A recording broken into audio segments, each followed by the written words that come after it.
really our most general question is, how do you read, how should you, how can you, how should you, should, I like better. How should you read this text?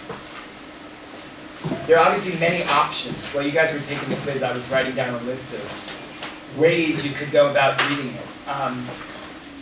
But I asked you to think about also strategy. So let's put it this way.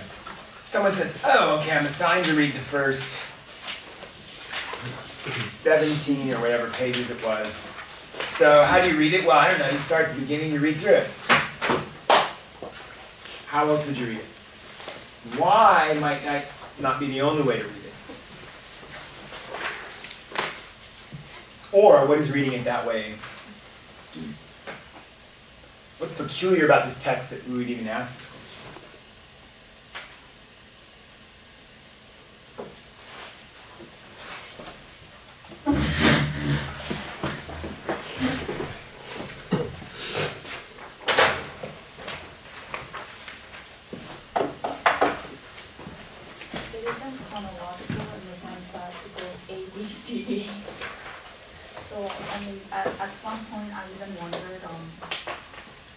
Is it a kind of riddle in which the description actually matches with something else? Are we even to presume that there is a connection between the object and description?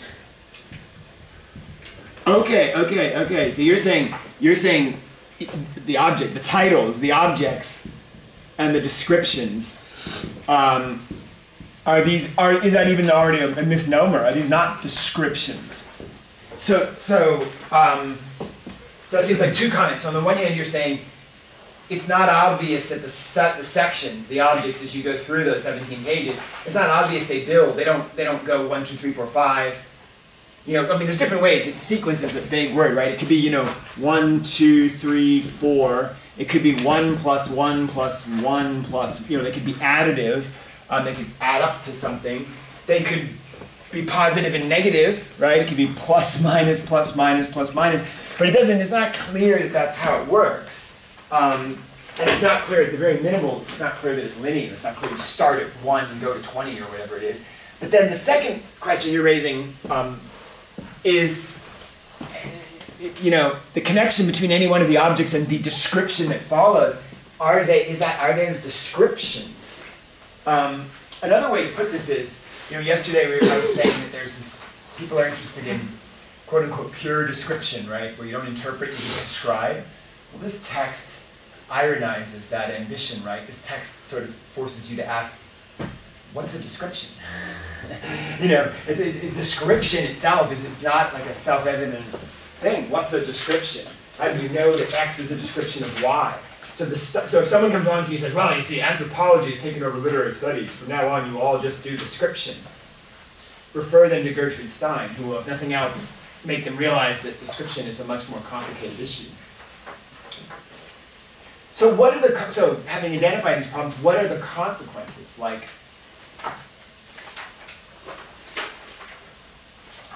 does this mean you could read these sections in any order?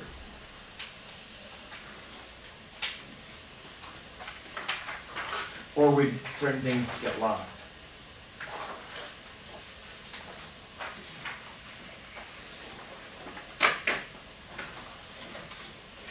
My question is, do people, the students that you taught, enjoy reading this one, or they felt perplexed, or because it is so unconventional? So, yeah. Was it fun? Well, all right, let's ask, I don't know, but let's ask everyone in here. Who had a good time reading these 17 pages? Who was vexed and annoyed? Who was neutral? You were vexed a little bit. Who was neutral? Right. 75% of you have yet to express. Tell me the word then, I'm looking. You were frightened, you were overjoyed, you were elated, you were like, at last. What was that? Almost pissed off. Okay, you almost, and again, it's not very long. It's like you can't be that mad at Yang. Like, man, Jan, he assigned this all these, it's not even that many words, come on. But you're almost pissed off, why? That's good, but that's good, why? I mean, Stein herself said about some of her books, not about this one in particular, but she said, they're not really to be read.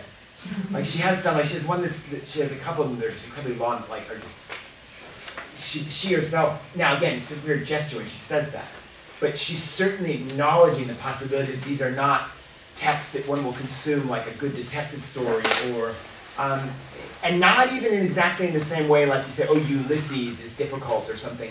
She wasn't even saying like, oh, you wouldn't read this because it was difficult. She was partly just saying, not this text, but about other texts, she's sort of saying, yeah, they're long and kind of don't go anywhere. And you just wouldn't. So the notion of, it's always been a kind of cliche about Gertrude Stein criticism, like, are these texts supposed to be readable?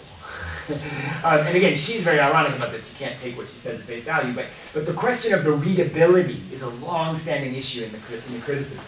And the question of, okay, if you don't read it, are you supposed to skim it? Are you supposed to just pick one section? Can you just intervene anywhere, read a page, and you're done? You know, that's actually a real issue. But let's stick with, that's all, like getting ahead of ourselves. Let's back up a bit. Why is it annoying? Why are you pissed off? Just a whole jumble of objects that don't really relate to each other. Okay. So it's a jumble. And again, this teaches us something about our expectations. Like we expect to be able to relate things. We expect to be able to coordinate things with one another. We expect that if it's page 1 through 17, the pages will relate with what they're numbered, right? There's a reason we would go through.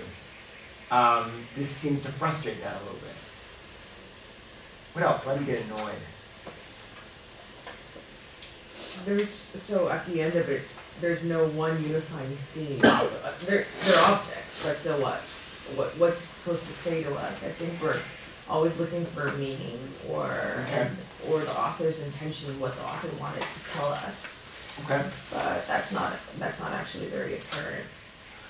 Okay, so there's a kind of what's the point? Yeah.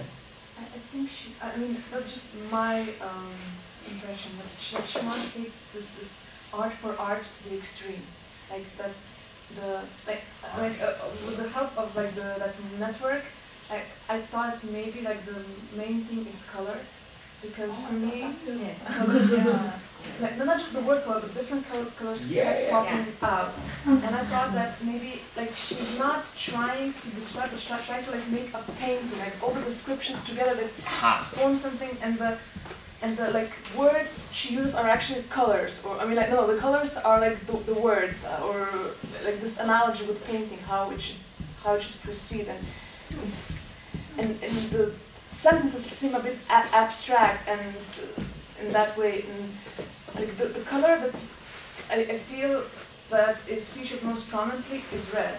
And red is a primary color, so it means that it's like in trace, like every other color has like some of red in traces, and which means that at some maybe more, let's say, primordial level, like actually all the entries are connected because everything has some color in it, some bit of red in it, and yeah, it like connects it, and so it's like this underlying theme. And the thing is, why this popped out is because in my language, actually, the word for like underlying theme or common thread is actually called a red thread.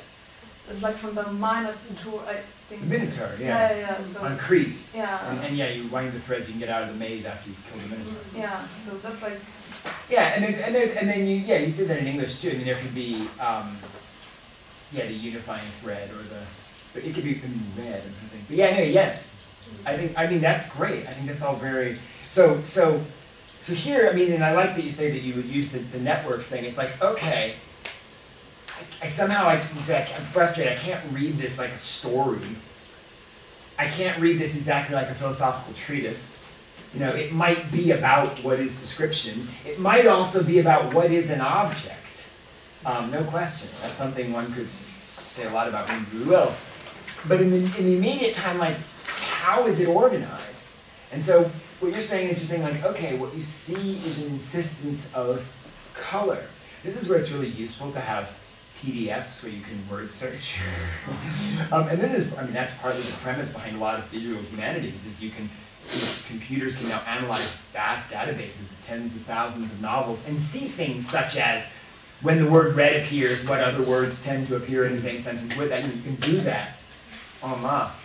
But here, you say, okay, color seems to be an insistent motif, and in particular red, and then you're sort of arguing, okay, you can sort of take, now we're going to take the idea of a color scheme, a primary color, and think of it as being organized like that, which obviously gives a lot of privilege to the optical, right, and to the visual. But absolutely, I think that's a great. Now, does that make you less pissed off when you hit on that? The thing is, like, when I Or you first- just, or as you say in English, you see red, you're even mad.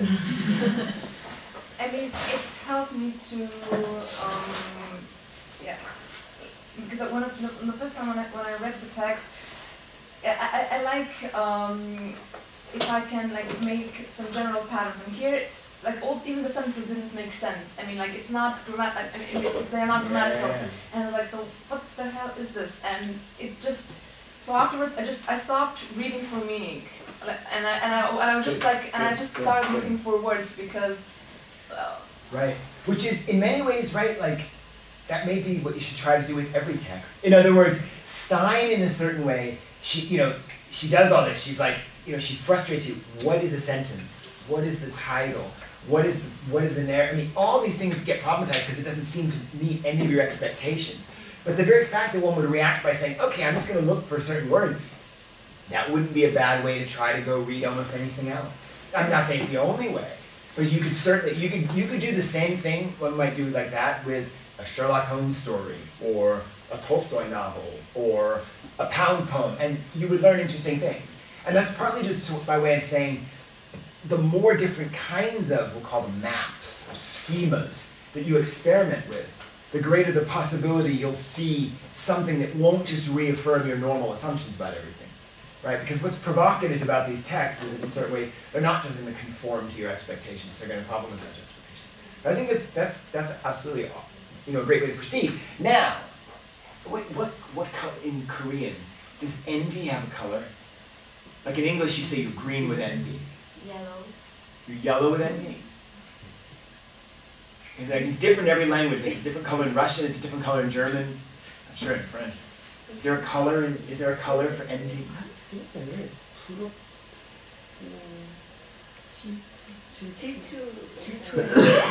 Used to be. It's old fashioned, it used to be yellow. Yeah, because they don't seem to agree with me. So maybe that's all the time. Intriguing.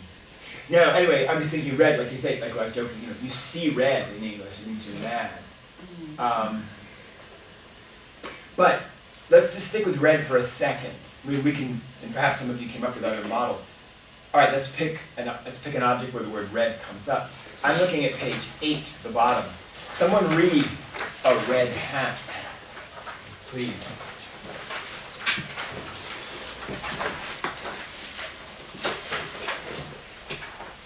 Anyone? Everyone likes red hats, come on. No one wants to read low out. I'll read it. A red hat. A dark gray, a very dark gray, a quite dark gray is monstrous ordinarily. It is so monstrous because there is no red in it. If red is in everything, it is not necessary. Is that not an argument for any use of it? And even so, is there any place that is better? Is there any place that has so much stretched out?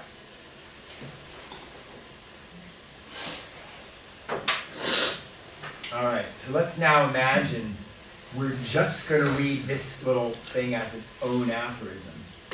Like we put that up on the screen like the pound. So we're going to isolate it. We just opened here, but we're thinking in terms of red as potentially this primary color, this organizing motif, part of the greater color scheme. And here's an example. What do we say about this? What's weird? What's odd? I mean, everything, but where can we start? You need to say it aloud, it'll make more sense. The necessity of red. if there's no red, it's monstrous. But then if red is in everything, then it's not necessary. So. Yeah, what does that mean? I don't understand that. If red is in everything, it's not necessary. I mean, I could see it as, if red is in everything, it's not necessary to comment that the red is there. Just assumed. It's sort of like saying, you know, everyone has DNA, therefore we don't have to mention, oh yeah, my friend Balthazar, and he has DNA. It's like, well, yeah. They're all mine. I was once accused, someone once said to me, a student, they said, Jan, these people you refer to, they're just imaginary friends, right? And I started crying. And then, and so then I made like a running joke for the semester, was like everything was predicated on Jan's imaginary friends. And so I begin with, oh, I had an imaginary friend, and then we go on. So my imaginary friend Balthazar, but nonetheless, even imaginary friends have DNA, so you can trust that Balthazar has DNA. So yeah, what is this, if it's in everything, it's not necessary. It's a weird thing. So it's the contrast between monstrous, ordinarily, she uses adverbs, they're very ugly. It's monstrous because there's no red in it.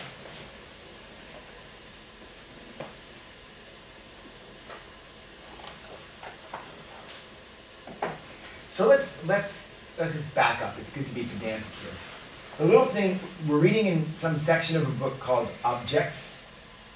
We read the label, a red hat. We expect a description of a red hat. Do we get one?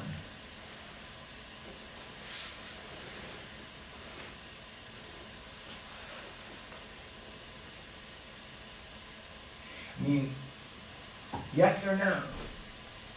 Yes and no. Well, I first thought about the whole part as a list, but then it reminded me of a poetic personal dictionary of Gertrude Stein, because she has the entry and then she has her own poetics about what that meant to her. So I thought it was a personal poetic dictionary for her. What's the, okay, so it's, when you say it's personal, how does that make it different from, so for example, like Flaubert wrote what he called a dictionary of received ideas, you know, sort of vaguely satirical, and he would write words and then give sort of funny definitions of them. What you say personal, meaning what? Subjective, like it's for her own experience. But this is in a book she published, so it clearly wasn't just for her. And she did actually get a publisher for this book. Not all her books got publishers. Some people are like, I'm not publishing this stuff. This one, actually, she got a publisher, but she wrote it down and had it published. So how is it more personal than like a poem that's published in a journal or something like that? I'm not disagreeing with the dictionary entry. I see where you're going with that. I think that's good to hold on to. But I'm just interested in the emphasis on personal. Maybe it's more cultural, because it's for readers and you have to emphasize with the readers and what they can glean from it. And does that imply other dictionaries aren't cultural? The dictionaries are supposed to give meanings to what society assigns that meaning, and the meanings change, right? Sure. This is actually one of the great observations. So in the sort of father of modern, one of the fathers of modern linguistics, Ferdinand de Saussure, he had sort of a great observation as he says, nobody's in control of the language. Like you don't get to wake up in the morning and say, ha, today I'm changing the meaning of whatever. And yet the language inexorably changes. No one can doubt. I mean, it changes very quickly. Words change in a decade, in 2 decades, 3 decades for sure. All sorts of change. And yet no single person controls the language. That's one of the weird things, is it's always changing, but nobody's changing it. I sometimes date myself. I feel very old. Sometimes I'll go into a store and I'll say, I want to buy suntan lotion. And people, I may as well have said, I want to buy blah, blah, blah. They're like, what? And they don't even, and I think for a minute, and I say, oh, I want sunscreen or sunblock, and then they know what I mean. But the phrase suntan lotion is so foreign in the contemporary idiom in the United States that it doesn't even connect for someone's brain with sun. He wants something to cover him from the sun. Like it doesn't even the word lotion is so foreign. Because when I was a kid, before people were very concerned about skin cancer, and you had SPF 2 was a lot or something like that. You had suntan lotion. It was basically stuff you would put on that was trying to augment the degree which the sun would burn your skin. It was the opposite. But that was the phrase. That was what. So in my brain, that somehow still sunblock. But it's almost when I say it, it's like I'm speaking a foreign language. I mean, people do not know what I'm talking about. Makes me feel old, but that's okay. So wait, dictionary. I mean, I like the idea. I'm holding on to that. Like, I like the idea of a glossary of somehow a collection of terms, a collection of words. So a red hat. So is that a description of a red hat? So my question was, in her time when In her time. Stein was writing this stuff. 100 years ago. Yeah. Was it ordinary for people wearing red hat? So that came to my mind. Is it ordinary to wear a red hat more than another time? Oh, it wouldn't be, no, but still, because she is describing red hat. So, she's talking about Well, she has a red hat, a blue coat. Yeah. People wear blue coats. No, so that's My coat. maybe, so not ordinary, so she... I don't know that red hat, I mean, red certainly, obviously as a color, red is sort of a striking color, it stands out. But I don't know that red hats were per se more or less in fashion at that moment than they would be today or next year or something like that. But it is, I mean, these are fashion items. There is an element, hat, a coat. And that's not aberrant, that line of thought. Like she's participating. Another thing about the dictionary. A dictionary, right, purports to have definitions, right? Definitions are not necessarily descriptions. Now, I'm not saying, that actually raises an interesting question. Are these entries here, are they descriptions or are they definitions? Because those aren't necessarily the same thing at all. They can be. Some definitions, in some sense, almost have to be descriptions, right? A definition of a certain part in an engine, almost have to describe the function or whatever, But they're not precisely there's a slippage there between definition and description. So you could ask, and that's why I say I like to hold on to this glossary idea that are these descriptions or are these definitions? A red hat. Period. Notice. A red hat. Period. First words. A dark gray.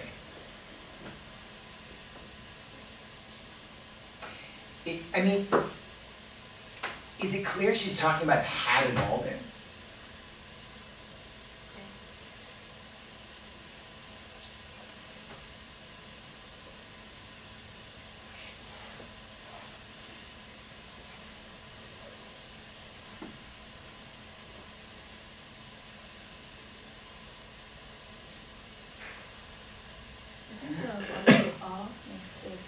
Makes everything a bit more generic. More generic. It's not clear what she's pointing to. If it was the red hat, then I think that... Right, and the articles here, a box, a piece of coffee, a method of a cloak, a red stamp, a box, a plate, Mildred's umbrella. Like she's very explicitly calling attention to precisely that the articles really do make a big difference here. The red hat, right? You say the red hat, then it's almost, that sounds like an Ed Allan Poe story. Something really bad is going to happen with the red hat. You don't want to wear it. Not at midnight. How does this fit with your model of red as primary color? Well, because it said that it's red is in everything. It is not necessary. So, I mean, the thing is, she starts with. First of all, she subverts her recitation. She starts a red hat, so you're suspecting. Okay. Waiting for red. That you're waiting, but it's like gray, Correct. dark gray, more like even darker shade of gray. Like what? But because like red is in everything, then you don't have to actually put it in the first place at all. So you can start like actually by talking about gray, because she points it out that there's already, like, red is already in it. So what's the point of emphasizing it if it's there?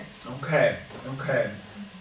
I like, first of all, I like the way you just did that. It's almost as if with each of these little things, you almost have to do a kind of like, it's almost like a comic riff. You have to go through. It's almost like you're telling a joke, like she's telling a joke. It's almost like, that's the way you narrated that was really good. So it's like, it's a red hat, and then the first or the second thing it tells you is, I didn't need to tell you it was a red hat. It was a hat. Hence, by definition, there must be some red in it, unless it's a transparent hat or something like that. I'm sure there are. Yeah, there are. But so it almost like I mean, the word gray subverts red. So you're like a red hat, a gray, and you're like, what? But then you're immediately told red is omnipresent in a certain way. Hence, it's a folder. No need to mention red. I can say it's a really red folder. It's redder than something else. But yeah, so it's a weird gesture of describing, and yet describing in such a way that the first thing you say is the description is superfluous or something like that. It's like it describes but undescribes, or it renders, the description itself is somehow rendered unnecessary. A red hat. Next thing, a blue coat. A blue coat is guided, guided away, guided and guided away. That is the particular color that's used for that length, and not any width, not even more than a shadow. What just happened?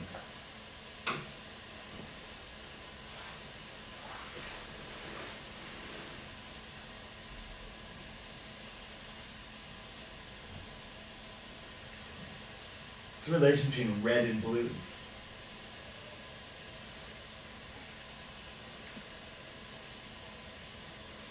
The two sections next to each other, the last line of red X, it has some kind of spatial images in it, distance, this stretched out. Yep. And then blue coat is guided away. Another, some distance, some movement. So that seems to be connected. Yeah, I mean, these things seem to, Besides that. absolutely, these things seem to link themselves, but in such a way that it's almost like they're just playing with the fact that they're linked. Because it can go on, but it seems so unmotivated. So, is there any place that is so much stretched out, and then suddenly we're doing length and not any width, and then, a piano. If the speed is open, if the color is careless, and it's going to be, and so it seems like the motifs are being stretched across the different sections, but not in the ways you would normally think, like not as developing as an argument or something like that. Right. Because even like a blue coat, like shines with a shadow. I don't know what other people might think, but for me a shadow is sort of gray. And gray is a Shadows aren't blue, for sure. But I don't know, it's just like whenever they're, like you see it in the movies or in cartoons, it's just like something is, like it's there, it has no like particular color. And then with the piano, so like the colorless pianos, there is no color, not any color, because actually a piano, it evokes black and white, but the black and white are not colored.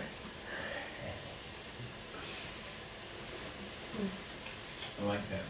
So it goes like from red to blue. And I also like, black and white, of course, also has a sense of, it's black and white, i.e. it's all clear. We understand. It's all black and white. So we go from invoking red to blue, but their blue ends on shadow, which is maybe the gray of the previous line. But now we have the piano, no color, and yet, of course, piano is always black and white, and yet black and white aren't colors. So what is this telling us about if these,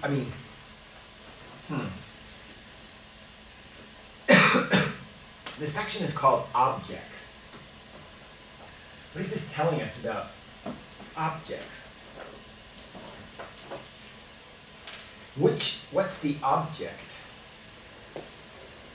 The piano, the hat, the coat?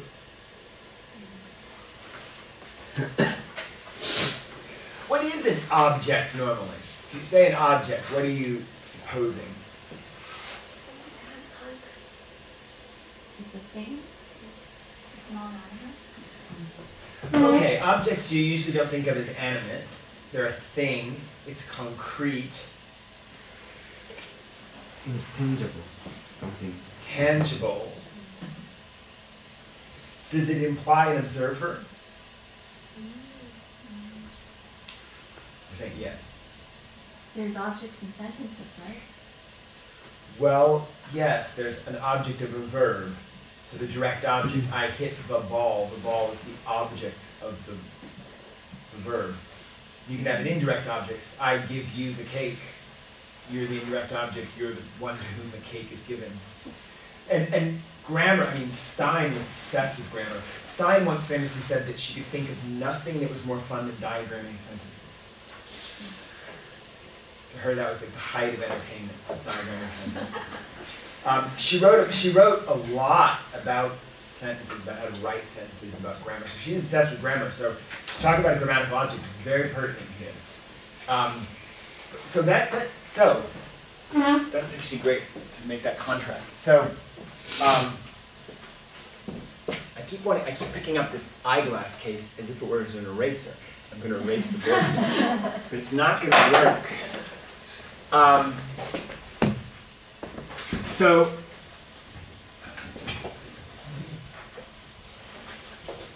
the section is called objects. So we have objects as, I feel like I use the marker one word and then it dies.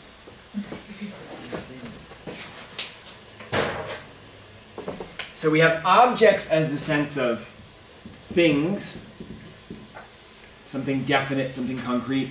We have objects in sort of the grammatical sense, which it's interesting to think about what exactly that is. The object of a verb. There's also objects of prepositions. In the house.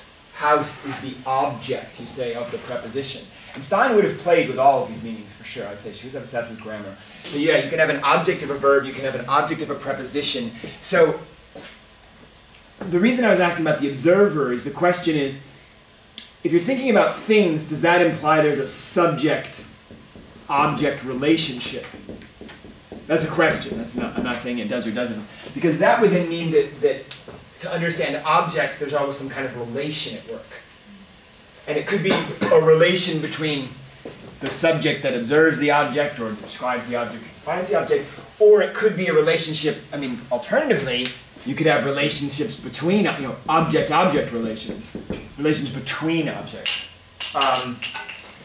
That's also possible.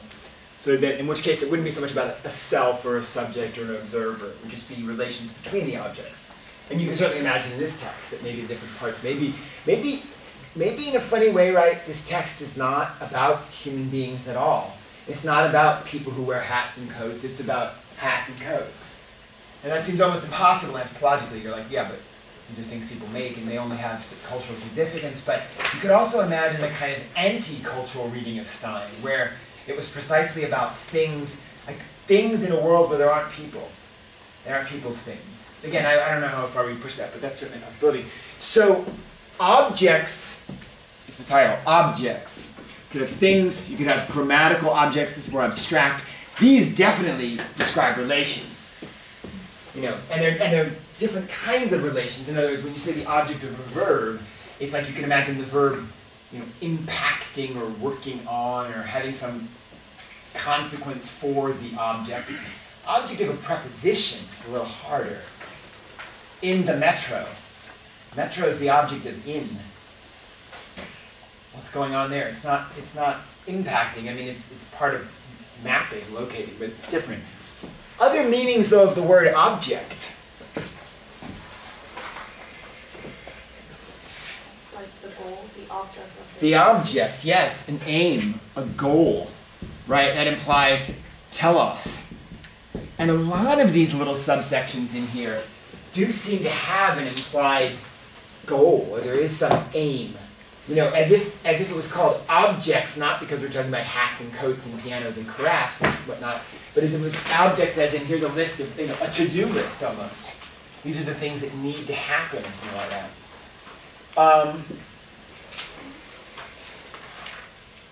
There's also then, you can read in here the sense of objection. That's your experience reading it. You object. I'm pissed off. I see red. I have to read this text. I object. It's not doing what I want. It's not conforming to my expectations. There's a certain kind of, and that's, I mean, that just the prefix OB, op, you know, it has that sense of, it's like AD. It's showing there's some kind of tension standing off against. It's clash. Objection. Objective.